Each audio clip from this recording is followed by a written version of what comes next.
नमस्कार, मी अतिजय पवार. स्वागत आहे तुमचं अलिबाग मूड मतदारसंघातील बातम्या विशेष कार्यक्रमामध्ये. आज आपल्यासोबत अलिबाग मूडचे आमदार महेंद्र शेठ दळवी साहेब आहेत.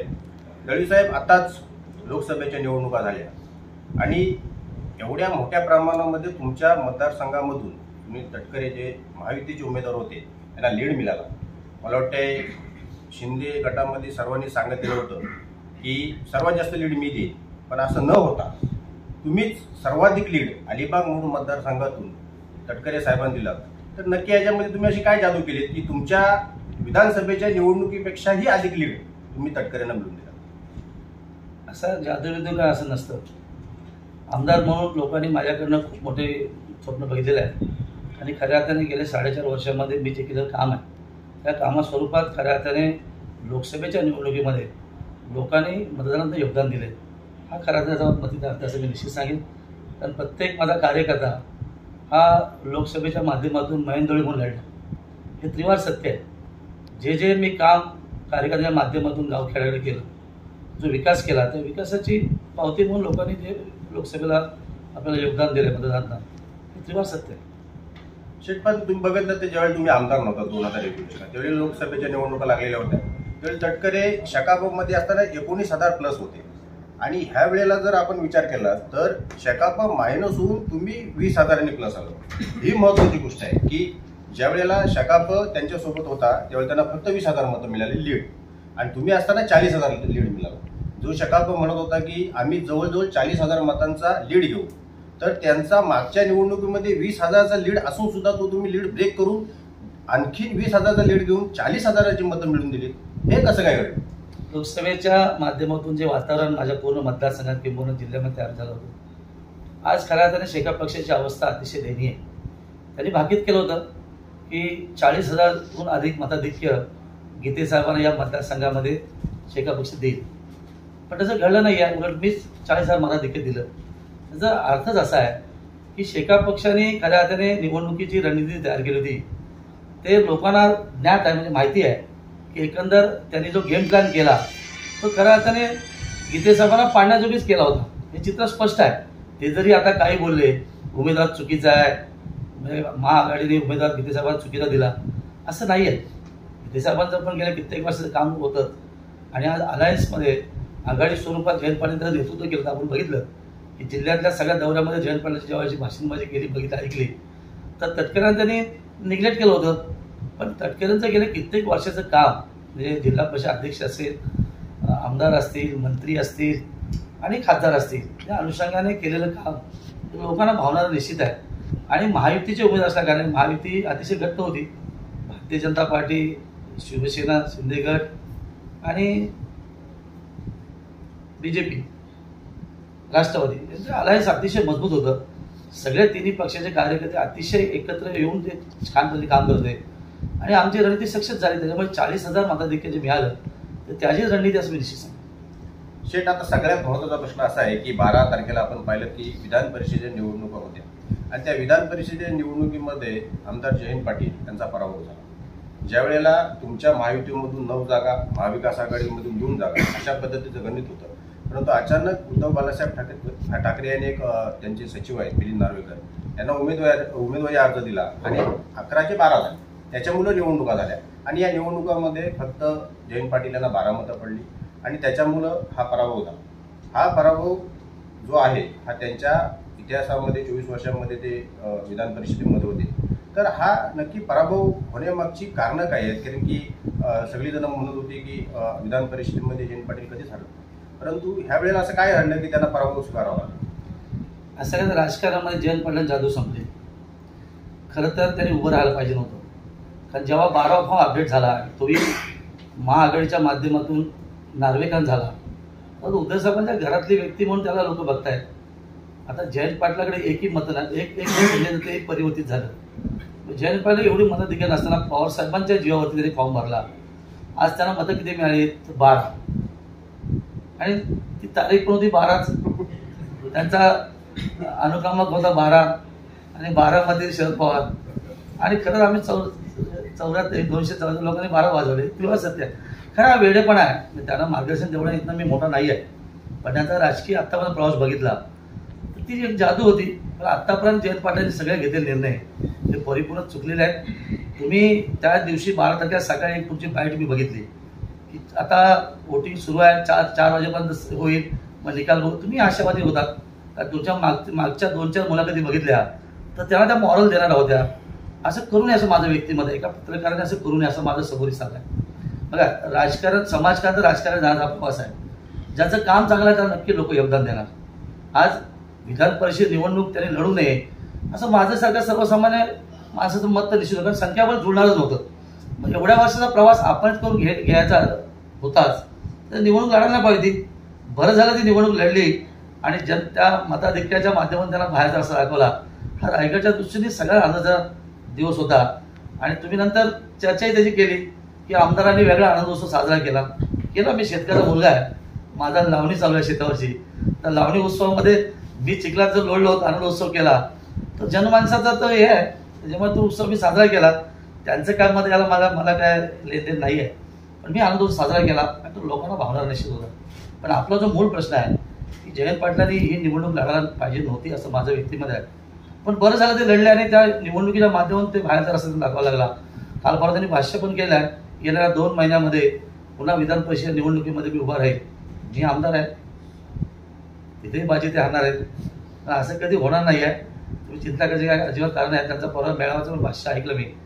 असं त्यांनी लोकांना मॉरल देण्यासाठी तो घेतला मेळावा.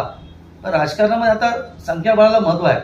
आज त्यांच्या घरामध्ये सदस्य पण नाही असं ग्रामपंचायत, ही परिस्थिती आहे. शेट, सगळ्यात महत्त्वाची गोष्ट म्हणजे तुम्ही मेळावा बघितलात की हरल्याच्या नंतर त्यांनी त्यांच्या कार्यकर्त्यांशी संवाद साधला. तर त्यांनी म्हणताना असं म्हटलंय की मी आता प्रत्येक गावामध्ये जाणार, जे न भूतो न भविष्याचं कधी घडलं असेल, परंतु ते आता प्रत्येक गावामध्ये जाणार आणि गावामध्ये आपण काय चुका केल्या, कशामुळं आपला कार्यकर्ता आपल्यापासून लांब गेला, का आपली लोक मागं जात आहेत, तर हे असं भाईंवर करण्याची वेळ का आलेली आहे. असं आहे की मागच्या वेळेला सांडलेलं पाणी जमिनीवरचं भरता येत नाही, आता ते भरायला चालले. आणि गावात जाऊन ते काय सांगणार. आत्तापर्यंतच्या राजकीय प्रवासामध्ये अनेक थोर मोठ्या नेत्यांचा त्यांनी अपमान केलेला आहे, आपण बघितलं. त्याच्यामुळे लोक त्यांच्यापासून दूर गेली आणि म्हणून माझ्यासारख्या सर्वसामान्य माणसाला लोकांनी आमदार बघितला ना, ती वस्तुस्थिती आहे. आणि आज त्यांच्यामध्ये बघितलं तर त्यांच्यामध्ये संवाद नाही आहे, विसंवाद आहे. त्यामुळे लोकांना स्पष्ट माहीत आहे आणि आता मोबाईलच्या माध्यमातून लोक अपडेट आहेत. त्यामुळे लोकांना आपलं कृत्य जे आहे डे टू डे कळतं. त्यामुळे आता उठून हारल्यानंतर लोकांमध्ये गावागाव जाऊन लोकांना महती सांगणं आता लोक विसरले. लोक जयंत पाटलांचा चेहराही विसरले, कारण गेल्या कित्येक वर्षा प्रवासामध्ये लोकांना जवळच केलं नाही आहे. आणि मग त्यांचे उरलेले नातेवाईक आता भाष्य करतायत, तुमच्या माध्यमातून बाईट करतायत की बाबा त्याच्या सुनेने एक भाष्य केलेलं आहे. भाष्य आश्चर्यजनक आहे. बाबा माहेरपेक्षा म्हणजे सासरची माणसं गरीब आहेत असं बोलणं ठीक नाही. आता ती महिला म्हटल्यानंतर मी त्याच्यात जास्त का बोलणं उचित नाही आहे. तर कुठला सासरा सर करणार असं होणार नाही आहे. ठीक आहे, तो त्यांचा व्यक्ती स्वार्थ झाला तिथे, पण तुमच्या त्या उमट्याच्या डॅमच्या बाईटमध्ये ते बघितलं मी. असं करणं उचित नाही आहे. पण जरी काही झालं, जयंत पाटील गावोगावी गेले, खेडोपाडी गेले किंवा कुठल्याही नेत्याला भेटले, फोनाफोनी केली, तरी आता ते सगळं परत येणारं नाही आहे. लोकांनी पवित्रा बदलला आहे. कारण माझा गेले 4.5 वर्षाचा विकास हा लोकांना प्रत्येक गावात भावलेला आहे. त्यामुळे मी जरी गावात गेलो तर सगळे लोक जमा होत आहेत. त्याचं कारण असं आहे की माझ्यावर कुठला आक्षेप आरोप की कुठलाही झालेला नाही आहे. त्यांच्यावर सगळे आरोप झालेले आहेत. मी क्लीन असल्यामुळे ते जरी गावात गेले तर काही परिवर्तन होणार नाही. शेट, सगळ्यात महत्त्वाची गोष्ट म्हणजे तुम्ही लोकसभेच्या माध्यमातून आता सुद्धा वारंवार सांगतात की महायुतीचे उमेदवार अलिबाग मूळ मतदारसंघातील पुढील उमेदवार मी असणार. परंतु अजूनपर्यंत अलिबाग मूळ मतदारसंघाचा प्रतिस्पर्धी उमेदवार बाबा हा एक उमेदवार असायला पाहिजे, ह्या गोष्टीला 4.5 वर्षापेक्षा अधिक कार्यकाल गेलेला आहे. फक्त 2-3 महिने राहिले निवडणुकीला. तर महाविकास आघाडी तुमच्या विरोधातला उमेदवार अजूनपर्यंत डिक्लेअर का करत नाही आहे. लोकांना कळू दे तरी की बाबा महेंद्र शिंदे कोणाच्या विरोधात लढणार आहेत. हे असं का होतंय मग तुमच्या विरोधात पक्षाकडून. तुम्हाला घाबरतात काय ते उमेदवार द्यायला समोर. नाही, खरं तर महाआघाडीमध्ये शेतकरी कामगार पक्षाला उमेदवारी मिळणार हे त्रिवार सत्य आहे. आता त्यांच्याकडे जे मागच्या वेळेला माझ्याबरोबर पराभूत झाले पंडित पाटील, त्यांना उमेदवारी मिळते की जयंत पाटलांची सून चित्राताईंना मिळतो मला माहीत नाही, किंवा स्वतः जयंत पाटील उभे राहतात हे मला माहीत नाही आहे. पण ठीक आहे, त्यांनी जो कोण उमेदवार देईल त्याविरुद्ध आपण चांगल्या पद्धतीने लढू, तुम्ही काळजी करायची गरज नाही आहे. पण उमेदवार म्हणून आज शेका पक्षाकडे कुठलाही चेहरा असा नाही आहे की लोकांना अजिबात चेहरा नाही आहे. तर मला माहित आहे त्याच्यामध्ये काय ते निर्णय घेतील ते. महाआघाडी स्वरूपात जो कोण उमेदवार येईल त्याला आपण सांभाळायचा विषय.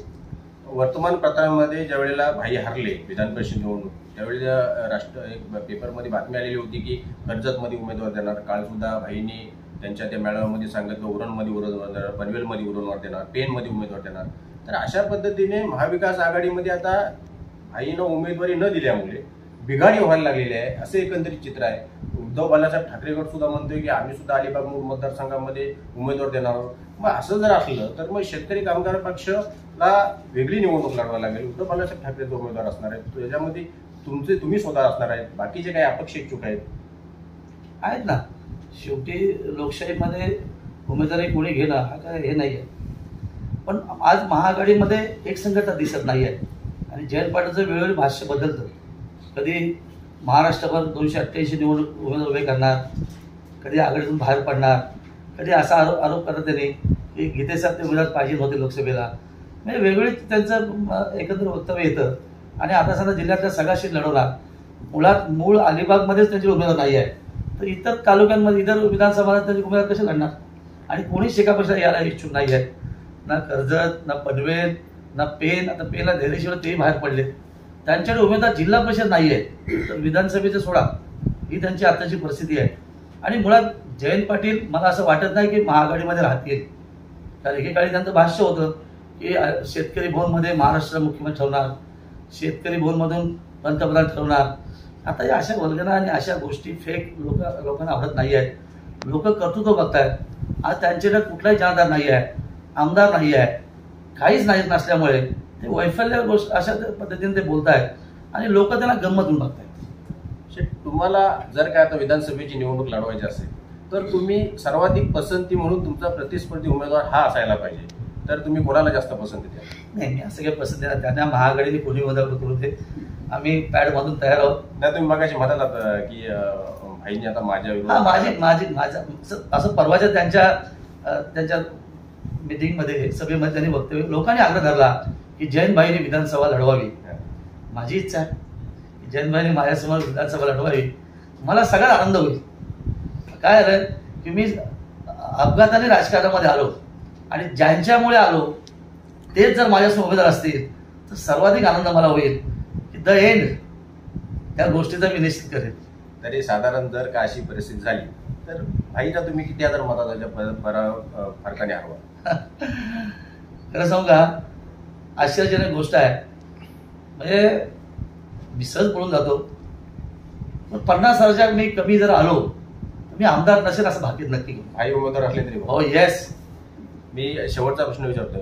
असे तुमच्या मतदारसंघामध्ये जवळजवळ सर्व जिल्हा परिषद पंचायत समितीमध्ये सुनील तटकरे यांना अतिशय चांगल्या पद्धतीने लीड मिळालेला आहे.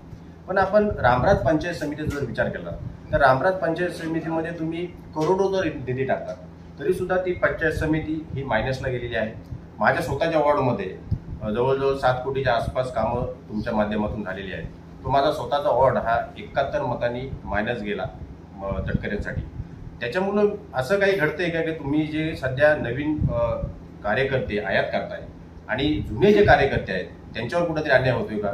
तर जर आपण 2019ला पाहिलं तर 2019ला हे नवीन कार्यकर्ते नसताना सुद्धा तुम्ही त्या पंचायत समितीमध्ये प्लसमध्ये होता. आणि अशीच पंचायत समिती आहे की तिथं तुम्ही असं नाही म्हणता येत की तुम्ही तिथं निधी नाही टाकणार. सर्वाधिक निधी हा तुमच्या कार्यकर्त्यांना तिथे तुम्ही टाकलेला. आता कुठलाही हेड नाही, मग तो DPDC असेल, मग तो ठक्कर बाप्पा असेल, मग तो प्रादेशिक पर्यटन विकास असेल, एवढं सगळं असताना एवढे मातब्बर तुमचे कार्यकर्ते असताना ह्या पंचायत समितीमध्ये आम्ही तुम्हाला 100% लीड देऊ असं असताना ती पंचायत समिती का मागे गेली? कारण का मी हा तुम्हाला प्रश्न ह्यासाठी विचारतोय, प्रश्न जरी सामान्य असला तरी सुद्धा एक भाजपच्या बड्या नेत्याने मला संपर्क केला आणि मला स्वतःहून विचारलं की बाबा रामराज पंचायत समिती का मॅनेज केली. त्याच्यामुळं मला हा प्रश्न महत्त्वाचा वाटला की असं नक्की का झालं की बाकीच्या ठिकाणी तुम्ही प्लस आहात, रामराज पंचायत समिती ही मायनस आहे. लोकसभेच्या त्या निवडणुकीच्या रणनीतीमध्ये माझ्या पूर्ण विधानसभा मतदारसंघातला रामराज पंचायत समिती गट हा 500 मायनस आहे. पण जिल्हा परिषद मी लगभग 2000 प्लस आहे, 1900 अबाव प्लस आहे. त्यामुळे मला तिथे काय जिल्हा परिषद निवडणूक वाटत नाही आहे. हा पंचायत समिती गट मायनस गेला का रामराजमध्ये मुस्लिम बहुल लोक राहतात, मागासवर्गीय लोक राहतात, संविधान बदलणार, या सगळ्या गोष्टीचा इफेक्ट नक्कीच प्रत्येकात झाला. आपण माझं याच्या रामराजच्या बूथचं बघितलं तर 700-800 मतं त्या ठिकाणी आपण मायनस गेलो. त्यामुळे गेलो. पण माझ्या निवडणुकीमध्ये मी 2000 मध्ये त्या मतदारसंघ 85 प्लस होईल. कारण माझं व्यक्ती काम आहे. कदाचित ते काम झटक्याच्या रूपाने ते आलं नसेल मतदारातनं, पण या निवडणुकीमध्ये ते परिवर्तन निश्चित होईल. कोणी किती वल्गना राजकीय केल्या, काही फेक गोष्टी केल्या, ते पहिलं उमटा डॅमच्या कामाविषयी तुम्ही देखील ती बाईट करत होता. असं लोकांना चीट करणं उचित नाही आहे. राजकारणामध्ये सत्य बोललेले लोक नक्की राहतात, कारण माझा स्पष्ट स्वभाव आहे. मी खरंच बोलतो राजकारणाला. आत्तापर्यंत तुम्हाला अनेक बाईट दिल्या, मी कधीही खोटं बोलू नाही. खोटं बोलण्याची माझ्यावर वेळी आली नाही त्या ह्याच्यातनं. पण ते खोटं बोलून लोकांना कदाचित ग्रामीण भाग असल्यामुळे लोकांना फसवतात. लोक हुशार आहेत. या विधानसभेच्या निवडणुकीमध्ये तुम्ही प्रत्येक बूथ नियम बघाल तर सगळ्या बूथ ते प्लस असते.